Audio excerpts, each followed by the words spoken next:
the moment right before your customer signs the paperwork, the excitement, the energy, the anticipation might actually feel even better to their brain than driving their new car off the lot. Yes, really. Here's why that's helpful and how you can make the most of it. Hello, my name is Frankie, and welcome to Wired to Win, the Auto Dojo Quick Hit series where we go under the hood of the one piece of equipment you use in every deal, every conversation, and every relationship you'll ever have, your brain. The ventral striatum and the nucleus accumbens sit at the center of your brain's reward circuitry, and their job is to fuel anticipation and drive.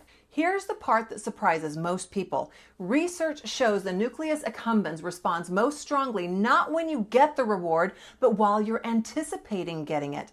And that response scales up as the payoff gets closer, firing on all cylinders before anyone's actually gotten anything. That's why the few days before a big purchase, a vacation, or a promotion often carry more emotional charge than the actual event itself. Your brain is basically throwing the party early.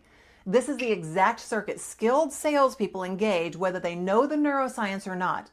When a customer starts picturing themselves driving the new vehicle, the commute, the road trip, showing it off to the neighbors, their nucleus accumbens is already lighting up before they've signed a single form. That's not manipulation, it's just how human motivation works.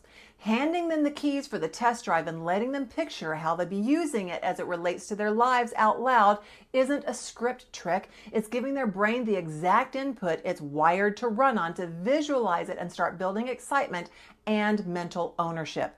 It also explains buyers' remorse. Because so much of the reward is front-loaded into anticipation, the actual moment of purchase and the period immediately afterwards can feel like a letdown by comparison, which is exactly when doubt sneaks in. Good sales consultants manage that gap on purpose, keeping the excitement alive and the energy high all the way through the delivery process instead of letting it evaporate well before then when the paperwork starts.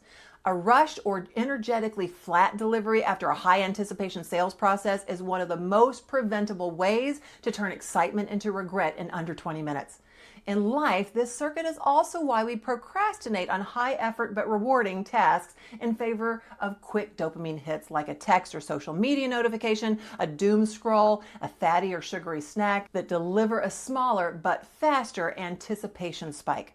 It's also why a specific and very vivid goal beats a vague one. Vivid goals give your nucleus accumbens something concrete to actually anticipate and lock onto, which is a real motivational lever, not a productivity poster platitude.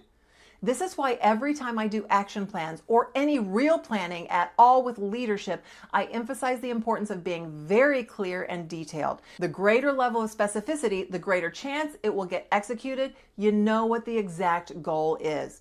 Emory University research on effort and motivation found this same circuitry decides how willing the brain even is to try. The anticipated size and certainty of a reward shapes whether it's worth the energy, which is a big part of why Get Healthier motivates just about nobody, and finish a 45-minute walk by 6 p.m. actually might. You know what the goalpost is and when you've achieved it. This is also why momentum matters so much once a goal starts feeling achievable. As the reward gets closer and more certain, activity in the nucleus accumbens increases, which is part of the neurological reason the final push toward a near-miss goal feels easier to sustain than the very first push at the start. Ask any successful marathon runner how they did it, and they will almost always tell you that their mind pushed them to the finish line the last few miles, well after their body started crying for mercy. There's nothing like crossing the finish line, and their nucleus accumbens knew it.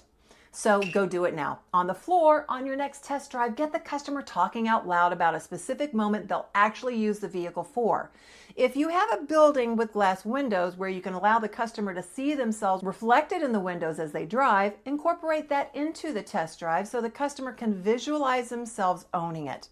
At home, take one vague goal you've been dragging around uncompleted, or maybe even not started at all, and rewrite it as one very specific, incredibly vivid target you can visualize finishing this week successfully. Why is this important? Well, because if you understand anticipation, you understand motivation itself for your customer and for yourself. A customer who never gets to genuinely picture themselves with the vehicle as running on a weaker signal, and a goal you never make vivid is a goal your brain simply won't fight for. So go take action, keep the customer first, and go dominate your floor and your life. To have these quick hits delivered to your email and text, scan the QR code you see here to subscribe, or go to autodojotraining.com, and I look forward to serving you in the Auto Dojo soon.